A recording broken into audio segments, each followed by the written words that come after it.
హైదరాబాద్లో చాలా ఇన్స్టిట్యూట్స్ ఉన్నాయి కదా, ఎందుకు కోట్యూన్ చూస్ చేసుకున్నారు? ఇనిషియల్లీ నేను జూన్ ఆ టైంలో ఉన్నప్పుడు నేను చాలా హెచ్సిఎల్ ఇలాంటి వాటిలలో ఫైనల్ ఇంటర్వ్యూలో ఉన్నాను. అన్ఫార్చునేట్లీ సమ్ రీజన్స్ వల్ల అవి పోయినాయి. తర్వాత మా ఫాదర్ సెలెక్ట్ చేశారు, ట్రైనింగ్ తీసుకో, వేస్ట్ చేయకు అని చెప్పి. నాకు ఇంట్రెస్ట్ లేదు ట్రైనింగ్ మీద, ఎందుకంటే నాకు వేరే పర్స్పెక్టివ్ ఉంది ట్రైనింగ్స్ మీద, వాటి మీద. ఆఫ్టర్ జాయినింగ్ ద కోడ్నే నాకు చాలా డిఫరెన్స్ కనిపించింది.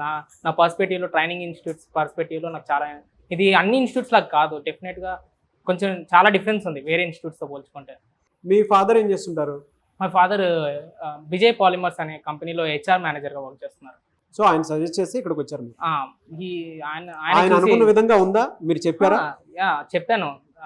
ఆయన చాలా హ్యాపీగా ఫీల్ అయ్యారు, ఎందుకంటే నాకు ఇంట్రెస్ట్ లేనప్పుడు నేను ఇక్కడ జాయిన్ అయ్యాను. ఎందుకంటే నాకు అన్ని ఇన్స్టిట్యూట్స్ ఒకేలాగా ఉంటాయి, సరిగ్గా చెప్పరు. ఎందుకంటే మా ఫ్రెండ్స్ వేరే ఇన్స్టిట్యూట్స్లో జాయిన్ అయ్యారు, వాళ్ళకి చెప్పిన తర్వాత మీరే ప్రాక్టీస్ చేసుకోండి అని వెళ్ళిపోయే వాళ్ళంట. సో నాకు అలాంటి పర్స్పెక్టివ్ ఉంది.